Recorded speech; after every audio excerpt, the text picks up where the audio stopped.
Most hated story of my life, क्योंकि मैं इसको चाहते हुए भी ना चेंज नहीं कर सकी। आई वॉन्ट कि मैं स्टडी करूँ इंजीनियरिंग, बिकॉज मेरी दोस्त है वो स्टडी कर रही है, तो मैंने अपने दोस्तों के साथ चलने के लिए इंजीनियरिंग को चूज करा। बट मुझे हाक जो है वो समझ आती थी केमिस्ट्री और फिजिक्स और मैथ्स वगैरह, मतलब पूरे पल्ले की बात नहीं थी। पर इतने सीधे साधे लोग थे जब हम, और हमें समझ ही नहीं आती थी कि सब्जेक्ट किसी ने बता दिया, हमारे बड़ों ने कुछ बोल दिया, हमारे कजन्स, एल्डर कजन्स, उन्होंने कुछ बोल दिया, हमने तो वही सब्जेक्ट पढ़ना है, हमने ये पढ़ना है, हमने वो पढ़ना। और सच्ची बताऊं ना, जब बचपने में थी ना, तो मैं ये बात सोच रही थी कि मुझे तो सिर्फ आर्ट्स ही लेना है, बिकॉज आर्ट्स बहुत ईजी है और मैं उसे बहुत आराम से पढ़ूंगी, और आर्ट्स में जाके आगे तो सिर्फ पेंटिंग करनी होती है ना, तो मैं बहुत आराम से आगे जाके पेंटिंग्स कर सकती हूँ। लिटरली पेंटिंग्स आर्ट्स से। उसके बाद चलो, दैट वॉज द चाइल्डहुड, गुजर गया। अब हम आगे आते हैं, अपने मेट्रिकुलेशन को पास आउट करने के बाद इंटर साइड पे अपना कदम रख रहे हैं और हम डिसाइड कर रहे हैं कि हम इंजीनियरिंग लेंगे। जहाँ बचपन में हमें पेंटिंग का शौक था, तो हम वहाँ पे इंजीनियरिंग ले रहे थे। ओके ठीक है, ये भी ठीक है, हम इंजीनियरिंग साइड पे भी चले गए। हमने 1 महीना आराम से क्लासेस अटेंड भी कर ली, और जब क्लासेस अटेंड करने के बाद समझ आई कि यार केमिस्ट्री तो पल्ले ही नहीं पड़ रही। क्या H2O, क्या CO2 का क्या कॉम्बिनेशन बन रहा है, कहाँ से कौन सा फॉर्मूला आके जुड़ रहा है, कुछ पता नहीं लग रहा भाई, कुछ समझ ही नहीं आ रहा। अगली क्लास आ गई है, तो मैं पता लग गया मैथ्स स्टार्ट हो गई है। मैथ्स के क्या कहते हैं, लॉग्स, और मैट्रिक में पढ़ा हुआ वो ट्राइगोनल, सब कुछ मैं तो हम भी भूल गई हूँ। सो वो सब समझ ही नहीं आ रहा यार, कहाँ गया, किधर चला गया। इतना पढ़ना भी किसी काम का था नहीं था। ओह बहुत मुश्किल था वो डिसीजन। 1 महीना माँ बाप का पैसा उड़ाने के बाद, घंटे कुछ समझ आने के बाद, क्लासेस में टीचर्स से 4000 सवाल पूछने के बाद, फिर भी उस पर कुछ नहीं समझ आता। उस पर भी हमने यही सोचा था, मतलब 1 महीने में भी पक्का नहीं हो पा रहा था कि इंजीनियरिंग को ही कंटिन्यू करना है या कोई और सब्जेक्ट चेंज कर लें यार। 4-5 सब्जेक्ट से कोई भी फील्ड ले सकते हैं, बट नहीं, हमको वही चाहिए थी, हम उसी के ऊपर चल रहे हैं। 1 महीना हमने क्लासेस ले लिया आराम से, बड़े मजे के साथ, और पता लगता है कि भाई कुछ समझ ही नहीं आ रहा। फिजिक्स भी सर से उड़ रही है जो मैट्रिक में अच्छे से पढ़ ली थी। केमिस्ट्री को तो कुछ पल्ले ही नहीं पड़ रहा, 4 सब्जेक्ट सर पहले 1 महीने में पढ़ा चुके हैं, हमने 1 महीना लेट क्लास ज्वाइन करी है। और मैथ्स के सर, सर बड़े अच्छे थे वैसे, ये बात है मैथ्स के, और बड़ा कोऑपरेटिव टीचर थे वो तो। लेकिन बस समझ आने लगे कि इंजीनियरिंग हमारे बस की बात नहीं है, और हम हाथ उठा के साइड में हो गए। बट फॉलो क्यों किया था, बिकॉज हमारे फ्रेंड्स पीछे थे। फ्रेंड्स के पीछे तो जान भी उस वक्त इंसान की हाजिर हो जाती है ना, तो हमारे दोस्त थे तो हम वहाँ चल दिए।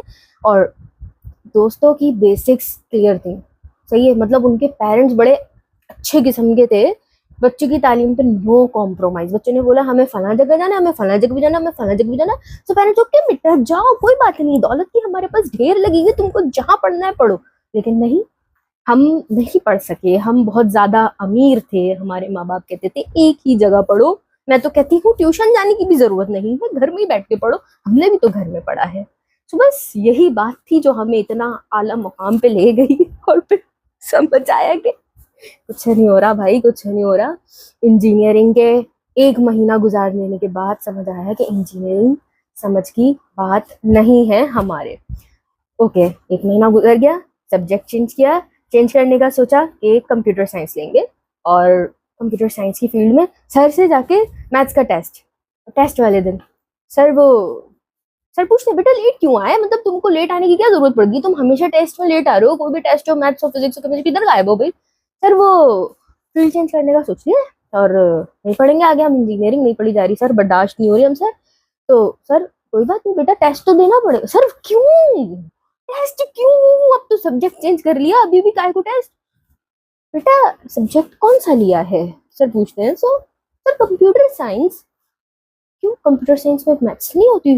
अरे बाप रे, अब कंप्यूटर साइंस में भी मैथ्स है, तो टेस्ट देना ही पड़ेगा। मतलब भले प्रैक्टिस नहीं करी हो, पर मैथ्स का टेस्ट और देना ही पड़ेगा, क्योंकि कंप्यूटर साइंस लिए इसके आगे कोई ऑप्शन भी नहीं है। अच्छा इतने अच्छे स्कूल से पढ़ लिया है, माँ बाप का इतना पैसा लगा दिया है, तो अभी इससे गिरा हुआ सब्जेक्ट नहीं ले सकते, कंप्यूटर साइंस ही लेना पड़ेगा।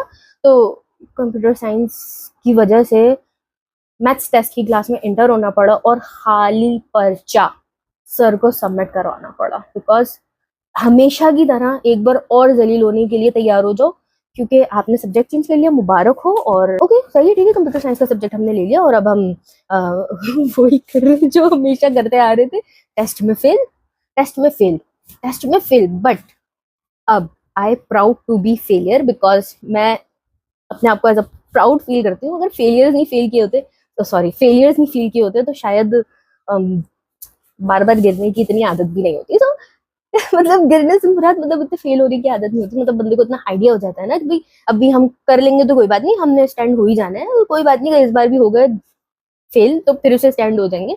तो failure is a much better to achieve a A grade और बी ग्रेड।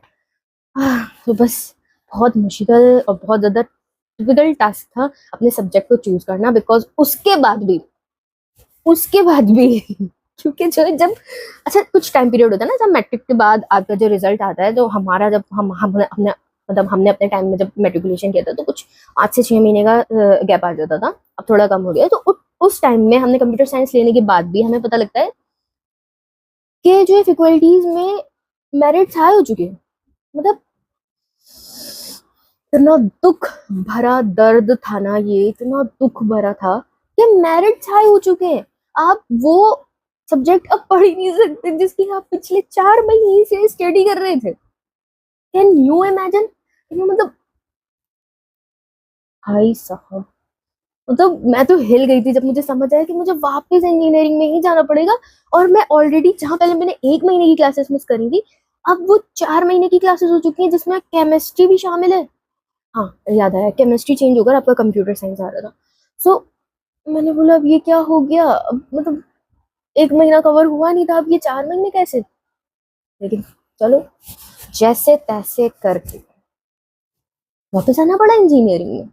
मतलब कुछ चांस ही नहीं बचा था अब हमारे पास ना, कि कॉमर्स के स्टूडेंट हम थे ही नहीं, आर्ट्स हम लेना ही चाहते थे, इंजीनियरिंग के लिए मेडिकल हमने पढ़ी नहीं, अब बचा क्या? कंप्यूटर साइंस भी हाथ से निकल गई भाई, इंजीनियरिंग में ही पढ़ के सड़ना पड़ा भाई। उसके बाद वही सारा साल टीचर्स की जलालत, टीचर्स के ताने, टीचर्स की रिस्ट्रिक्शंस, टीचर्स की एप्रिसिएशंस भी। बट बहुत ज़्यादा मुश्किल था उसको स्टडी करना, उन सब्जेक्ट्स को लेके चलना, सबसे ज़्यादा पेपर्स में क्लियर करना अपने आप को। बहुत ज़्यादा टफ।